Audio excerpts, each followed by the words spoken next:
이스라엘군이 레바논 남부에서 무장단체 헤즈볼라를 겨냥한 군사작전을 나흘째 이어갔습니다. 레바논 수도 베이루트의 헤즈볼라 정보본부를 급습하고 레바논 남부에는 주민 소개령을 확대했는데요. 보도국 취재기자 연결합니다. 윤석희 기자. 네, 보도국입니다. 네, 이스라엘군이 작전을 확대하는 모습인데 헤즈볼라의 반격도 만만찮아요. 네, 그렇습니다. 이스라엘군은 현지 시간으로 3일 레바논 수도 베이루트의 헤즈볼라 정보본부를 공습했다고 밝혔습니다. 이스라엘군은 이날 공습에서 헤즈볼라 정보본부 소속 요원과 정보 수집 수단, 지휘센터 등의 목표물을 타격했다고 덧붙였습니다. 레바논 보건부는 이스라엘군이 전날에도 베이루트 시내 아파트를 공습해 9명이 죽고 14명이 다쳤다고 밝혔습니다. 이스라엘군은 이날 헤즈볼라 무기고 등 레바논 전역 목표물 약 200개를 공격했다고 밝혔습니다. 반면 헤즈볼라는 이날 오전 레바논 남부 파티마 검문소를 통해 국경을 넘으려던 이스라엘군을 포격으로 격퇴했다고 주장했습니다. 레바논 소식통들은 이스라엘군이 최근 레바논 영토에 진입했으나 주둔하지는 못하고 있다고 외신들에 전했습니다.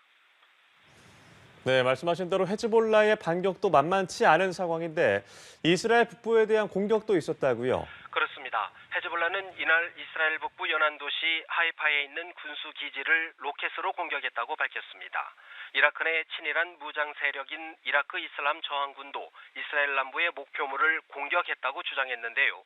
이스라엘군은 이날 오후 4시를 기준으로 레바논에서 약 120발의 발사체가 날아왔다고 집계했습니다.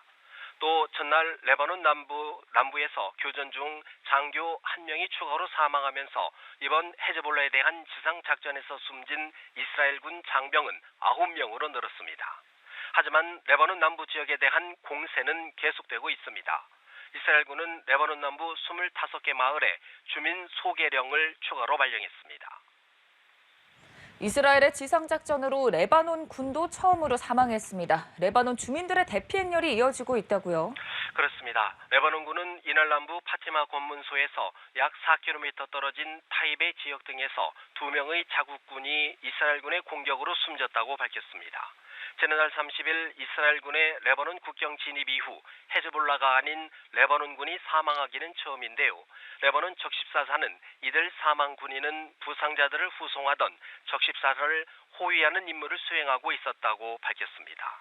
또 이스라엘군의 공세가 계속되면서 해외로 탈출하는 레바논 국민들의 엑소더스가 이어지고 있습니다. 유엔은 공습이 본격화한 지난달 23일부터 11만 명이 넘는 주민들이 시리아 등으로 피난했다고 밝혔습니다. 나지부 마카티 레바논 총리는 피난민이 최대 100만 명에 달할 수 있다고 전망하기도 했습니다.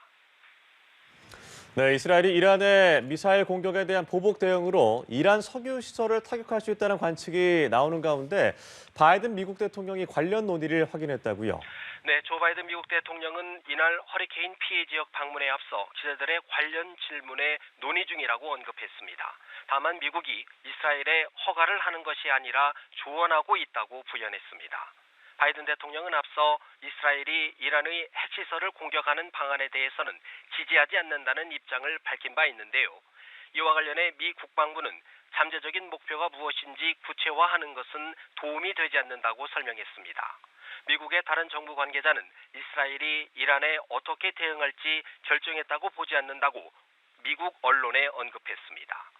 로이터 통신은 아울러 이란 최고 지도자 하메네이가 이스라엘이 헤즈볼라의 수장 나스랄라를 공습하기 직전 대피를 권고했다고 보도했습니다.